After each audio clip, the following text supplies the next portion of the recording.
Dallas City Councilwoman Paula Blackmon, thank you so much. We appreciate it. Thanks for having me this morning. So I wanted to ask you about your reaction to Mayor Eric Johnson's opposition to paying a severance, could be $423,000 or something like that, to former city manager TC Broadnax. What's your reaction to his opposition? I appreciate the letter that he wrote to the city attorney asking for clarification. And it is my understanding that the city attorney will be responding. And, his opposition, that's the great thing about our form of government is everybody's entitled to have these questions and ask them. And so I feel they're valid and I feel that they warrant a response. And then we'll take it from there as far as the interpretation from the city attorney.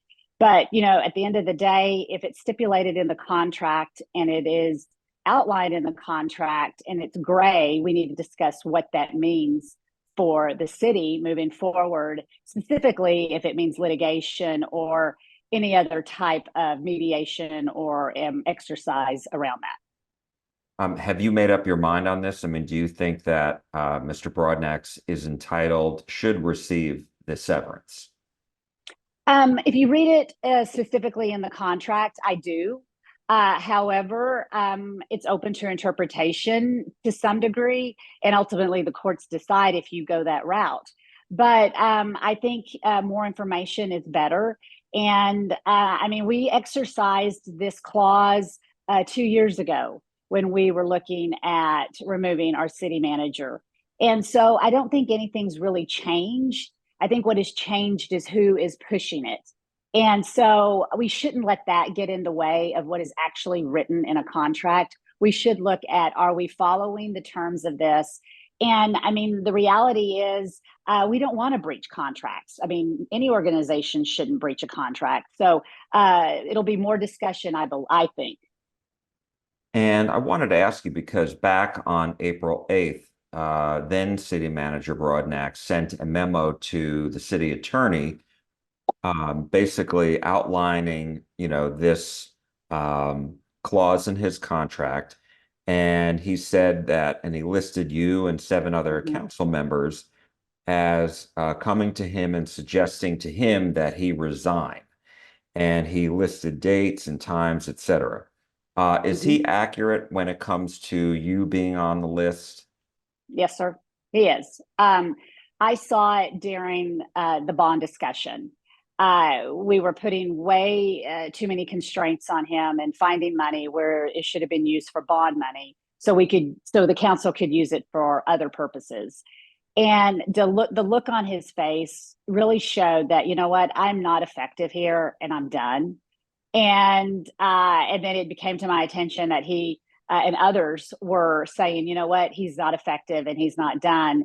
And I said, I think it's time to start figuring out how exit looks. And so yes, I did agree that it was time. And so I stand by that because I do believe it was time. But I do believe that what Mayor Johnson is asking now are valid questions as well.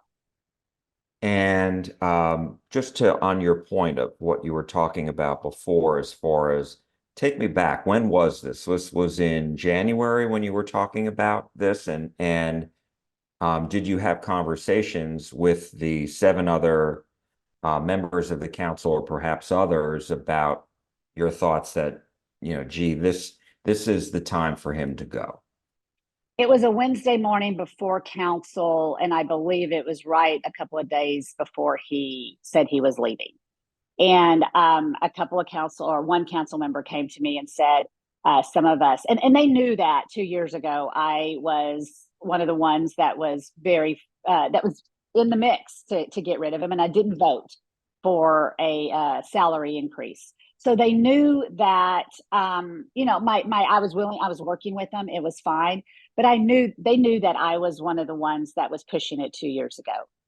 And a council member came to me and said, several of us think it's time for him to go, and we know how you feel. Do you still feel the same way? And I said, I thought last week when it was the bond discussion, and just seeing, the look on his face and how he really felt, I think, hindered in doing his job and making recommendations and us taking them. And I said, I agree. It's time for him to go.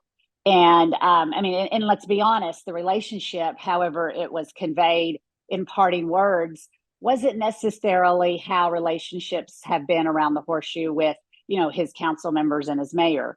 So so let's not fool each other into thinking that, oh, it was rosy and everything was great. So it was just time to part ways. And the mayor suggested in an interview that he did with me that, and he said it in writing, he didn't think it was legitimate. He seemed to think that perhaps this was orchestrated. What do you say to that? And Well, did you know well, at the time that the city manager was going to apply for that job in Austin? so Jack, was it 2 years ago? Was that not an orchestrated departure as well? I mean, it was very, people, they were, you have to get to the magic number, right? And so there is discussions in that. So it's just who is the maestro at the time of the orchestration, I guess, is the question. And did I know it was in the mix? No, I did not. And my last question on this is just going back to what you said before about the city attorney now considering all this. Um, what do you think it will take for you? What will be the deciding factor for you on how you vote on whether, and do you agree with the mayor that there should be a public vote by council before, uh, it's decided that he get a severance check? A public vote, I think that's the reason why the clause says voluntary or involuntary, is so that there's not a public humiliation and shaming. And I'd ever want to do that to a professional. That is not my operation. I just don't feel that way. And I don't think it's one deciding factor. I think it is a multiple of factors. What is the interpretation of that clause? And is that clause valid in this instance? And if we don't fulfill it, what is the consequences to the city? So those are a lot of questions that I have that I want to take in, and I'm pretty sure that that we'll probably be going to executive session and talking with the city attorney to understand this. And I mean, the issue is that the clause was put in there for certain reasons, and to keep and to keep this from being a public humiliation. And so the question is when we go forward with our next one, what will this clause look like? The city does need some protections. I understand about the professional part of this and making sure that there's not this public discussion that's harming. But I do think that the city it needs protection, and it probably needs to be tightened moving forward.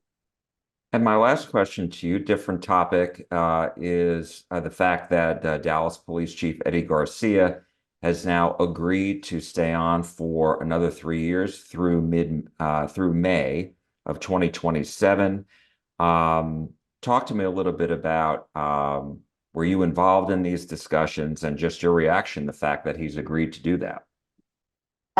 So I am thrilled and excited to be working alongside our police chief. He's a friend first and foremost, and he's a police chief second. So I am glad he's chosen Dallas to be home and to continue his professional career here. I will also say the city attorney, the city manager, they worked and they were creative and they figured out how to get to yes. And I'm appreciative of that. I did get a few calls when all this was being discussed, and I knew that it was happening a while back. Given the language of the charter and other types of ordinances, a true contract was not the instrument in which that would keep him here. It got really loud 2 weeks ago. I got a call then, and I called our interim city manager, Kim Tolbert, and she said she had gotten calls and she was on it, and that's all I needed to hear.